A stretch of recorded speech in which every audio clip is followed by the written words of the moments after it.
আসসালামু আলাইকুম, কেমন আছেন সবাই? আজকে তো ফ্রাইডে, তো আমি আমার বড় মেয়েকে আমরা স্কুলে দিতে নিয়ে যাচ্ছি। পাশাপাশি আমার একটু কাজ আছে, দিতে বলতে ওর গাড়ি আসবে, ও গাড়িতেই যাবে। তারপর আমরা একটু বাহিরে যাব, আমাদের একটু কাজ আছে। কোথায় যাচ্ছি, কী বিষয়, সব কিছুই জানাবো আপনাদের, দেখতে পারবেন, সাথে থাকেন।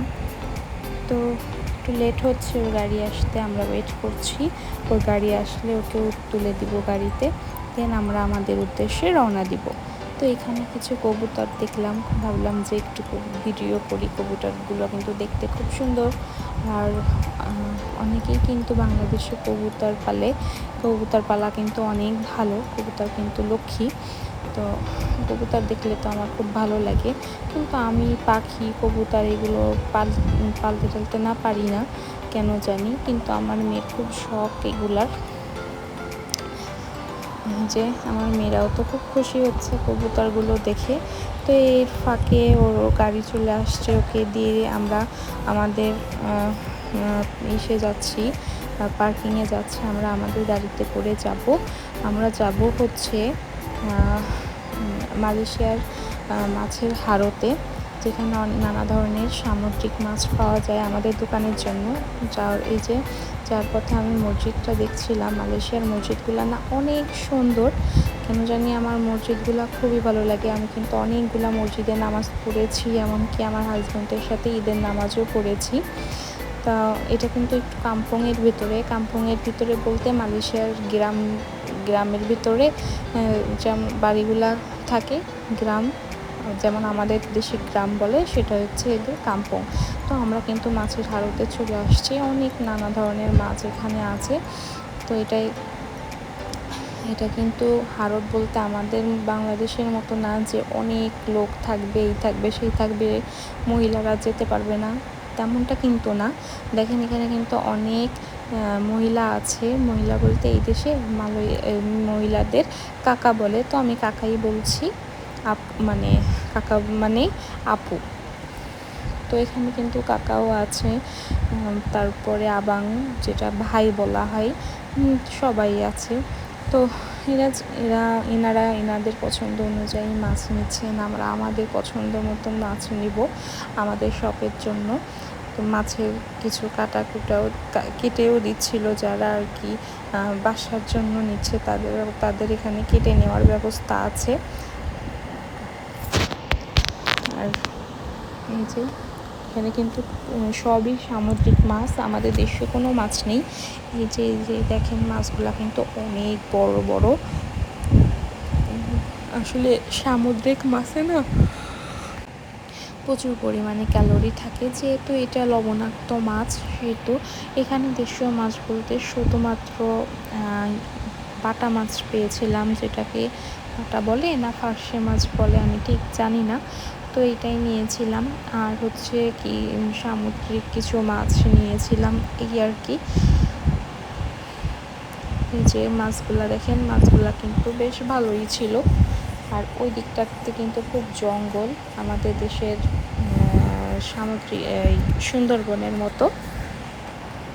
তো ওই যে আবাংটা ওই ভাইটা হচ্ছে কেটে দিচ্ছে মাছ। তো আমি ভাবলাম যে আমি একটু শ্যুট করি, যে এই মাছটা কি জানি না কেমন যেন দেখতে। আমি এদের আসলে বিভিন্ন ধরনের মাছ, সব কিছুর নাম তো জানা সম্ভব না। তো এই যে কেটে দিচ্ছিলেন উনি।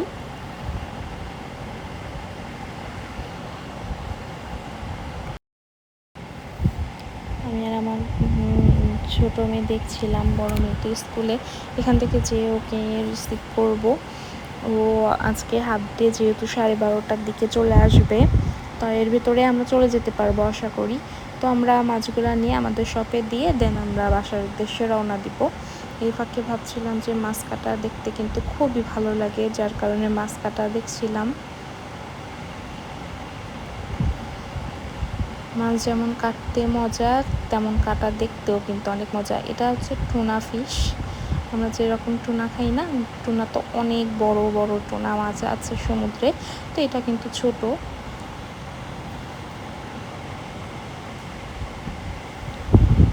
আর কি, আমি যেহেতু পরে ভয়েস দিচ্ছি, তাই বলতে পারছি সব কিছু।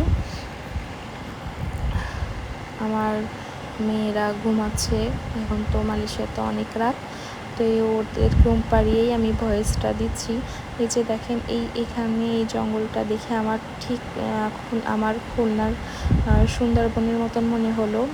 খুলনায় সুন্দরবনে কে কে গিয়েছেন কমেন্ট করে জানাবেন। আমি কিন্তু খুলনার মেয়ে, আমি খুলনাতে থাকি, আমার শ্বশুরবাড়ি কিন্তু গোপালগঞ্জ। যে এটা কিন্তু অনেক গভীর জঙ্গল, আর এই যে নিচে দেখতে পাচ্ছেন একটু খালের মতো, এটা কিন্তু মাছও আছে এখানে। যে জুম করে একটু মাছ দেখাইতে পারছি কিনা জানি না, আপনারা বুঝতে পারছেন কিনা। এই যে মাছ, আমার মেয়ে তো মাছ দেখে খুব খুশি, মাছ মাছ করতেছে। ও কিন্তু মাছ খুব পছন্দ করে, মাছ দেখলেই তার আর কোনো কিছু ঠিক থাকে না। তো আমার কিন্তু এখানে খুবই ভালো লাগছিল দেখতে, তো আমি ভাবলাম যে একটু ভিডিও করি। দেখেন কি বড় মাছ, মাথাটা বের করে দিয়ে আছে, আমি তো ভাবছি কি না কি যেন, কিন্তু না, এটা মাছ। তো এই যে আমি আমাদের শপে চলে আসছি মাছগুলো দিতে। দেখেন জামরুল গাছ আছে এখানে, জামরুলটা এত মিষ্টি, পুরা পেকে লাল হয়ে আছে। কিছু অংশ আমাকে পেরেও দিয়েছে আমাদের শপে যে ভাই কাজ করে সে ভাই। আর এই যে দেখেন জামরুলগুলো আমি কিন্তু গাড়িতে বসে বসে খাচ্ছি, এত মিষ্টি জামরুলগুলো, কিন্তু অনেক মিষ্টি। উনি কিন্তু পেরে সুন্দর করে ধুয়ে মুছে তারপরে আমাকে দিয়েছেন। তো আমি বসে বসে খাচ্ছি। আমার মেয়ে ছোটোটা যেহেতু অনেক সকালে উঠছি, তো ও গাড়িতে ঘুমাচ্ছে। তা বাসায় এসে হঠাৎ করে দেখলাম পানি নাই, পানি চলে গেছে। এখন মানে রান্না করব কি, কখন কীভাবে কি করব। এদিকে মেয়েদেরও ক্ষুধা লেগে গিয়েছে, ওদের গোসল কমপ্লিট করে আমি একটু রেস্টুরেন্টে চলে আসছি। যে রেস্টুরেন্টে খাওয়া দাওয়া করে যাব, এর ভিতরে পানি চলে আসবে 3টার দিকে। তারপর 3টার দিকে পানি আসার পর দেন রান্না করেছি। যে ও আমার বড় মেয়ে তো স্কুলে লাঞ্চ করে, তো এই দেশের খাবার তো ও তেমন একটা খেতে পারে না, মানে ও তো আমার হাতের খাবার খেয়েই অভ্যস্ত, তো টুকটাক খায়। আর আজকে লাঞ্চে নাকি পিৎজা দিয়েছিল, তো যেহেতু ওর আবার ক্ষুধা লেগে গিয়েছে বছরের পরে, সেহেতু আর 3টা পর্যন্ত রান্না কখন করব বা কখন কি পানির জন্য ওয়েট করা, যার কারণে রেস্টুরেন্টে এসে খাবার খেয়ে আমরা চলে গিয়েছি। পরের দিন আমি রান্নাটা করেছি, রাতের রান্না করে ওদের খাইয়ে দিয়েছি, এই আর কি।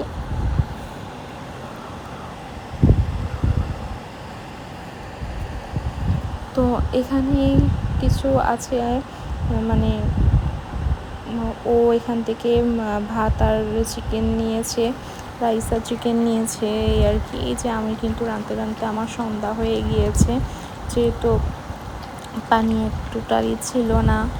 আর গোসলও করেছি আমরা, ওদের সুইমিং পুলে নিয়ে যেয়ে গোসল করিয়ে নিয়ে এসেছিলাম। তো এই যে রান্না আমার কিন্তু প্রায় কমপ্লিট। আমি একদম শর্টকাটে গোশ রান্না করেছি, যেহেতু আজকে শুক্রবার, সালাদ করেছি আর আগের দিনে ডাল ছিল, সেটা দিয়ে আমাদের কমপ্লিট। তো আল্লাহ হাফেজ।